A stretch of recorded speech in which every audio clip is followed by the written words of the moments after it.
On January 17, 1920, the United States government made the manufacture, sale, and transportation of alcoholic beverages illegal across the entire country, and almost overnight, an ordinary, everyday industry vanished from public view and reappeared as one of the largest, most sophisticated illegal enterprises in American history.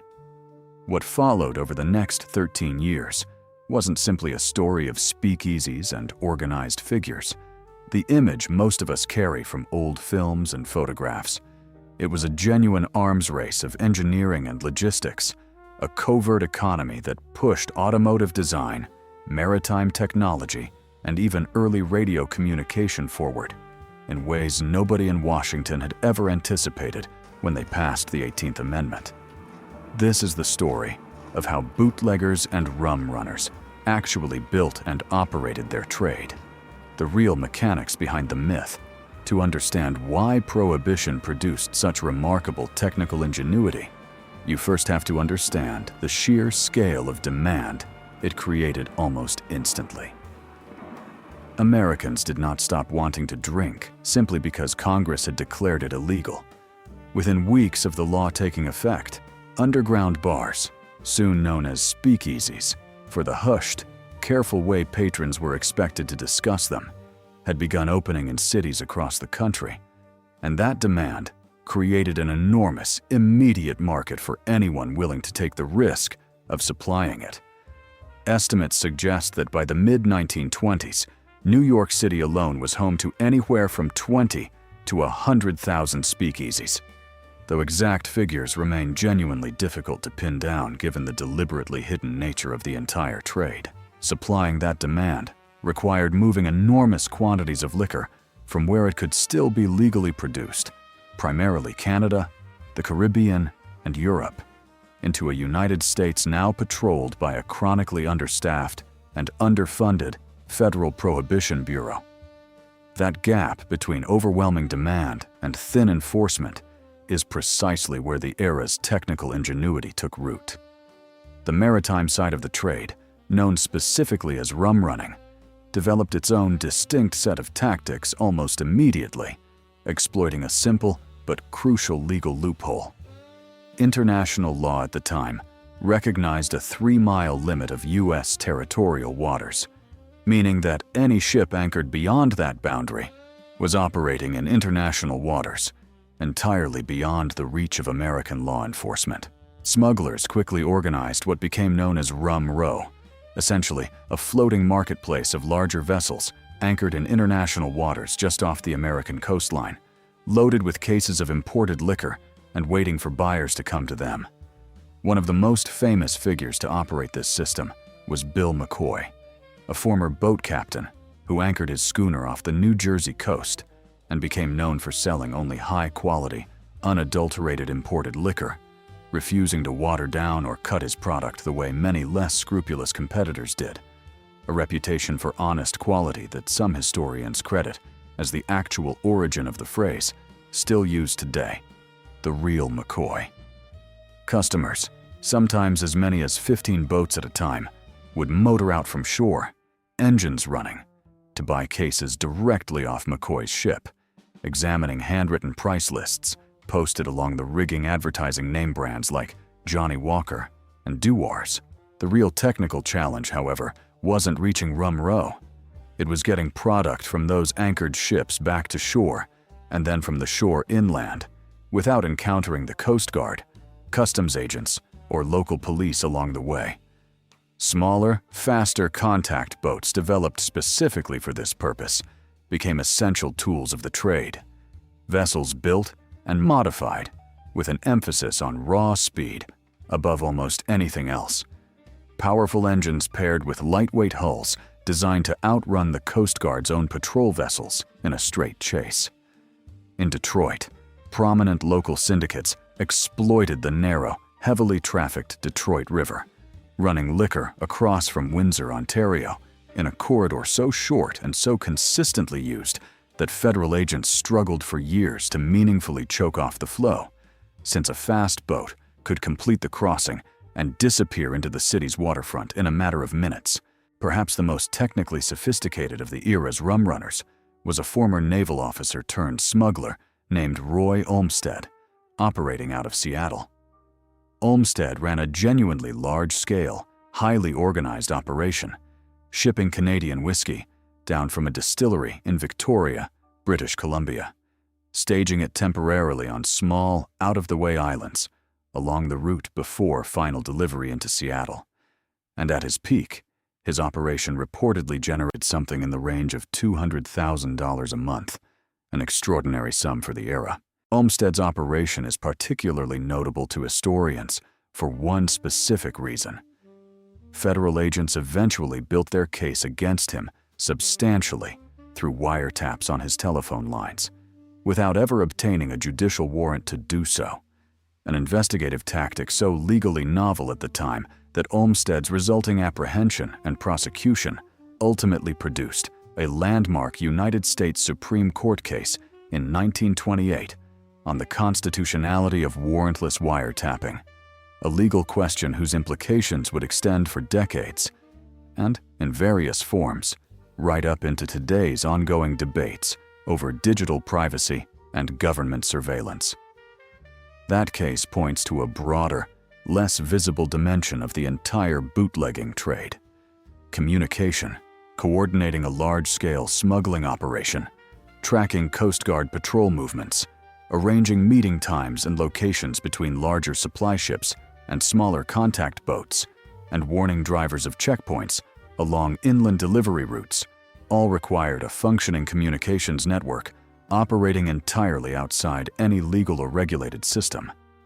Some larger rum-running operations invested in their own shortwave radio equipment, using coded messages and rotating frequencies to coordinate the movement of ships and shore parties, while attempting to stay a step ahead of federal agents, who, over the course of the decade, developed their own radio direction. Finding equipment specifically to try to track and triangulate these unofficial transmissions, it became, in its own quiet way, an early and largely forgotten chapter in the broader history of electronic surveillance and counter-surveillance, playing out years before those same techniques would become central to military intelligence in the following decades. On land, the challenge shifted from outrunning Coast Guard cutters to evading local police and federal agents along America's growing network of roads. And it was here that Prohibition-era bootlegging left one of its most surprising and lasting cultural legacies. Drivers hauling illegal liquor, particularly in the rural South, relied on a range of concealment methods, hiding bottles beneath false floorboards, padded with felt to prevent telltale clinking, inside hollowed-out fake gas tanks, and in some documented cases, smugglers reportedly found ways to conceal liquor within the air chambers of a car's own tires. Loads were frequently disguised as legitimate cargo entirely, crates of liquor packed beneath layers of fish, citrus fruit, or vegetables, banking on the assumption that an officer glancing into the back of a delivery truck would see nothing more than an ordinary produce run. But concealment alone wasn't enough if a bootlegger's car couldn't actually outrun law enforcement once a chase began. And this is where Prohibition's influence on American automotive culture becomes genuinely significant and considerably more consequential than most people realize. Drivers hauling illegal liquor began modifying their engines for maximum speed and power, reinforcing suspension systems to handle the substantial extra weight of a full liquor cargo without visibly sagging in a way that might draw suspicion, all while trying to maintain the outward, unremarkable appearance of an ordinary family sedan. These modifications demanded genuine mechanical skill, and the drivers who mastered them, men who spent their evenings hauling moonshine down winding mountain roads while evading local sheriffs, developed both the vehicles and the driving skill that would, once Prohibition ended in 1933, transition remarkably directly into organized, legal racing competitions. Many automotive historians trace a direct lineage from these Prohibition-era bootleg drivers straight through to the founding of NASCAR in 1948, an organization whose earliest competitive drivers and whose founding culture more broadly drew heavily and openly on this exact community of moonshine runners who had spent over a decade perfecting the art of outrunning law enforcement on twisting backcountry roads. If you enjoy this kind of deep dive into the surprising, often overlooked technical history behind major historical events, subscribing genuinely helps us keep producing more of it.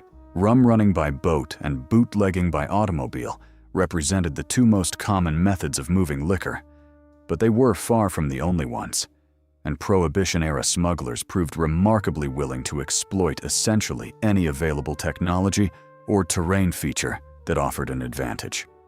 Along the long, sparsely patrolled northern border with Canada, smugglers made extensive use of the region's dense network of lakes, rivers, and forest trails, and in the more remote stretch of that border, some operators reportedly built or adapted underground tunnels specifically to move liquor across the international line without ever needing to pass through a manned checkpoint at all. The trade even took briefly to the sky, a lesser-known chapter of the era that nonetheless represents a genuinely early example of using aviation for smuggling. A small number of pilots, operating a handful of years after the Wright brothers had made powered flight commercially viable at all, began using small aircraft both to fly liquor across borders and, notably, to fly thirsty American passengers directly to destinations outside the country where they could drink entirely legally. An early and unusual intersection between Prohibition and the growth of commercial passenger aviation in the United States. All of this ingenuity, on the water, on the road, and eventually in the air, existed to serve a single final destination: the Speakeasy itself. And these underground establishments developed their own considerable degree of operational sophistication as the decade wore on. Successful speakeasies typically operated behind unmarked doors, often accessed through a small sliding peephole where a doorman would size up an arriving customer, sometimes requiring a specific password or a personal introduction from an existing member before granting entry, a security layer designed specifically to keep out undercover Prohibition agents.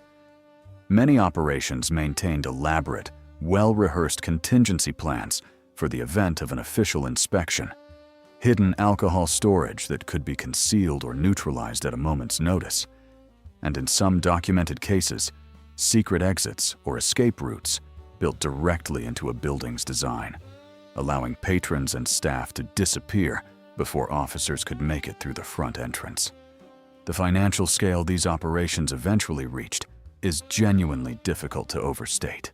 Prominent underworld leaders like Al Capone in Chicago built entire criminal structures substantially on the foundation of illegal liquor distribution. And by the mid-1920s, Capone's Chicago operation alone was generating an estimated tens of millions of dollars annually, wealth built almost entirely on an industry that, prior to 1920, had been an ordinary, legally regulated, and comparatively low-margin business. Prohibition hadn't eliminated Americans' demand for alcohol at all. It had simply transferred an enormous, once legitimate industry directly into the hands of criminal organizations willing to take on the considerable risks involved, organizations that proved remarkably fast learners when it came to logistics, concealment, and, as we've seen, genuine mechanical and technical innovation. By the time Prohibition was formally repealed with the ratification of the 21st Amendment in December of 1933, the 13-year experiment had produced a peculiar and lasting legacy that extended well beyond the return of legal breweries and distilleries. It had accelerated automotive engineering in ways that would directly seed the birth of American stock car racing. It had forced a still young federal law enforcement apparatus to develop genuinely new investigative techniques, wiretapping prominent among them, whose legal and constitutional implications are still being actively debated in American courts today. And it had demonstrated, with remarkable and repeated clarity, a pattern that has recurred throughout human history. Whenever a government attempts to prohibit something, a large segment of its population continues to genuinely want. That demand, when it doesn't simply disappear, tends instead to drive extraordinary, often unexpected feats of ingenuity, engineering, and organization, deployed in direct service of circumventing whatever barriers have been placed in its way. If this deeper look at the real engineering and ingenuity behind Prohibition surprised you, share this video with a fellow history enthusiast who'd enjoy discovering just how much genuine innovation was hiding behind the era's speakeasies and rum-running legends.